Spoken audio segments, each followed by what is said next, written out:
KUGAN CASSIUS, IFL TV, MTK Global. Do you want to give us a second? Give us a second, man. Give us a second, man. Come on. Talking about the Gypsy King here now. Talking about the Gypsy King now. Good to watch up. Tell me that there, Ricky. What's the story with you? Can we do this interview, please? Please. Just arrived, Ricky, here in Los Angeles. Los Angeles, yeah. Las Vegas, yeah, last night. Yeah, good to be here. You know, in the hotel, soaking up the atmosphere, seeing Tyson, he's looking confident.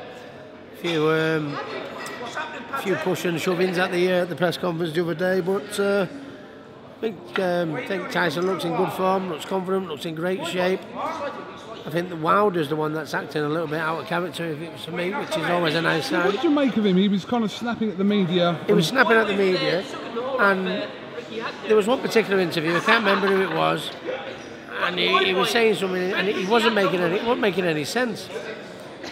And we can give all the bravado and everything like that, but I think you can always get worried. It's work as usual for Tyson, isn't it? He just goes there, he acts the goal, he's acting silly. But Wilder, I've never seen him act in that manner before. But when somebody starts to act different than they're normally used to acting, I think that's a good sign. Do you think Fury, sort of 2 days out from the fight, finally kind of got under Wilder's skin yesterday? Well, yeah, you know what?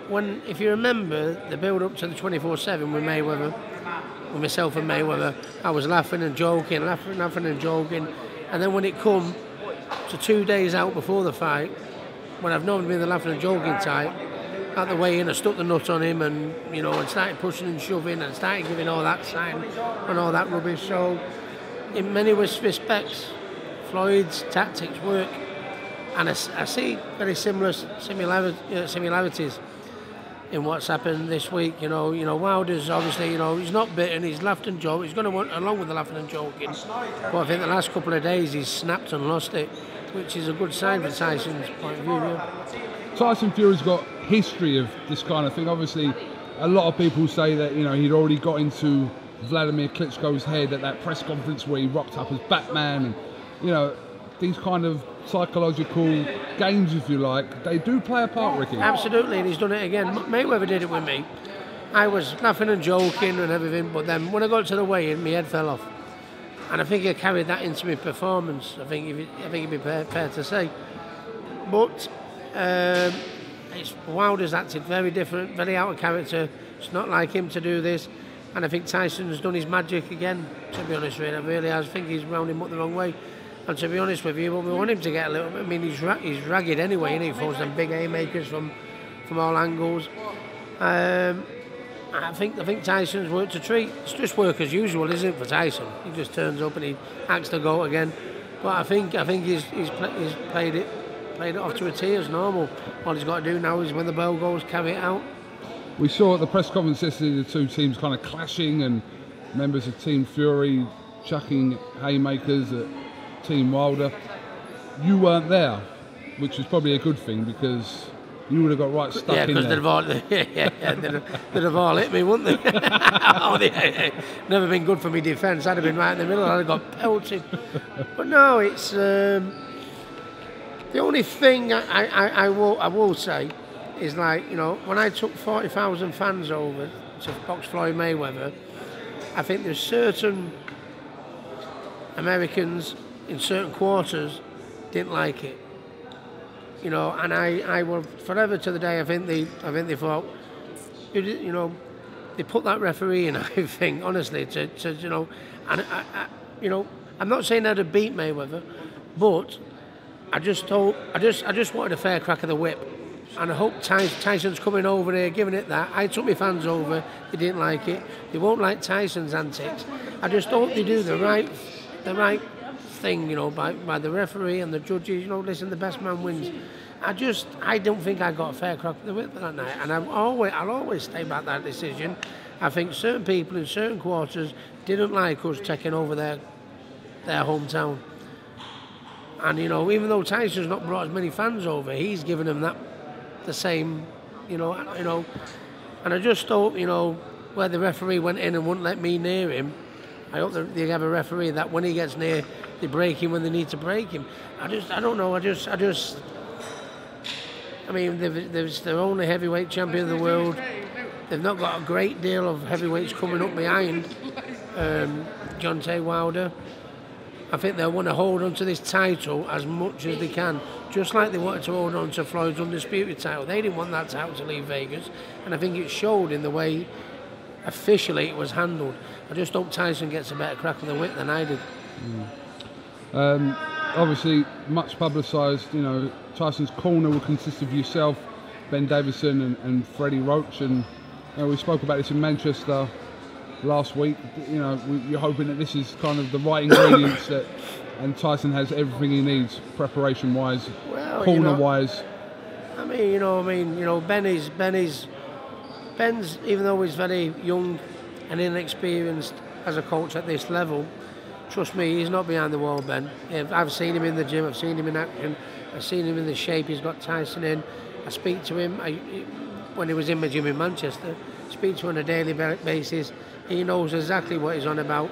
And Tyson wouldn't have someone in the corner that if he didn't know that was talking a load of rubbish. He's in there for a good reason, because he knows what he's on about.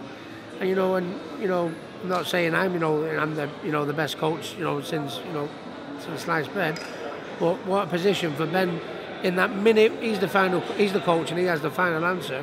But in that minute rest in between rounds, he's got me on the left hand side and Freddie Roach on the right hand side. What a wonderful position to pit the brains of. You know what I mean? That you're in a position like that. And obviously he'll make his own mind up. He'll take it on board whether he thinks what's right or wrong. But I can't see how that can be a bad thing. I'm not really part of the Team Fury in the sense. I'm his mate, and he has me in the corner because I inspire him, which makes me feel very, very proud for a heavyweight champion of the world to have me in the corner because I inspired him. But to have Freddie Roach in the corner as well, it can't be anything more than a positive. Whether it's been done, to Deontay Wilder looks over in the corner, sees Freddie Roach and sees myself and sees Tyson. I don't think it's because of that. I just think, Tyson, for all his mouth, he gets on well with everyone. He's a gentleman of a man, he gets on well with everyone. And I think, he's been at the wild card, he's gotten well with Freddie. They've invited Freddie in, and what a wonderful position to be in, to have people like Freddie. And I'm very proud to say myself to call him for a bit of advice.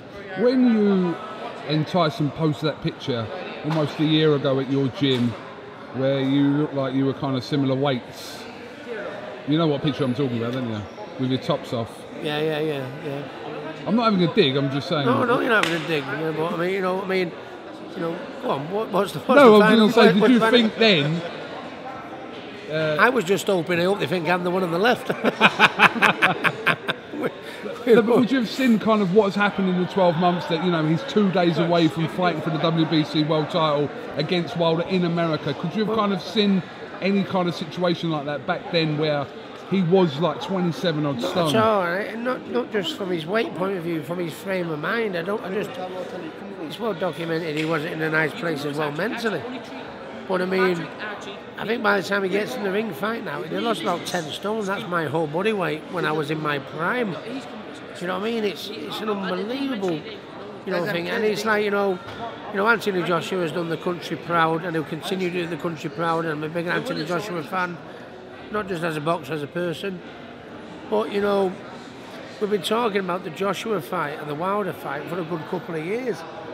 And from seeing where Tyson's come from the weight, as we just talked about, and from the mental things that we've just gone about, in the space of 2 years, he could have lost 10 stone in weight, 2 warm-up fights, and beat Deontay Wilder in his backyard. I think that's history-making stuff. It really is. I don't think that's ever been done. Lose 10 stone, go from like a mini nervous breakdown, 2 fights, and then come to America and beat one of the biggest, hardest punchers. When you're looking for the history of heavyweight punches with the knockout record, it's not many bigger than Wilder. It'd be an unbelievable achievement, and fingers crossed we'll do it. What's the most amount of weight you lost in between camps? I used to lose 3 stone And that's a lot of weight, isn't it, for someone you're It's a lot of fighting weight. at 10 stone? And then when I made me comeback, I lost 5 stone. But that fat bastard Tyson's beating me even at that, isn't he? You know, they can't go, you know. But no, I mean, it's it just, the only worrying thing is, we'll only know when the bell goes. I can only go off how Tyson's looked in the gym, his mental attitude, how well he's looked, you know, and everything like that. But I mean, it doesn't need me to take you. You take 10 stone of weight off, or 3 stone of weight off, or 5 stone of weight off. It takes a lot of toll on your body. And I just hope, you know, he's looked brilliant in sparring, he's looked brilliant in the gym, he's looked brilliant, not in his first comeback fight, but in his last comeback fight. Excuse me, he's looked absolutely brilliant, absolutely first class. But when you're in the top level against the elite, which Deontay Wilder is, I hope he can continue it through to that level, because, I think when I took my last 5 stone off in my comeback fight, I think it affected me. I wasn't, it just wasn't there. I could tell from the first bell. But, time will tell. You speak quite a lot of sense when you've had a drink. You do actually, didn't you? Hey, wait till you get me in another couple of hours, I'll talk fucking even more sense. You've given me full consent and permission to put this interview out, correct? Absolutely, yeah, 100%. Right, I don't want you ringing me up in the morning and saying, you took advantage of me, when I had a drink and all Not that. again. Ricky Hatton, thank you very much for talking to IFO TV. Always a pleasure. Some of Team Fury We're all here. Team Fury. Yeah. Team Fury. Up Tyson Fury. Team Fury all the way. Come on, Fury. Team Fury. Team Fury. Tyson Fury.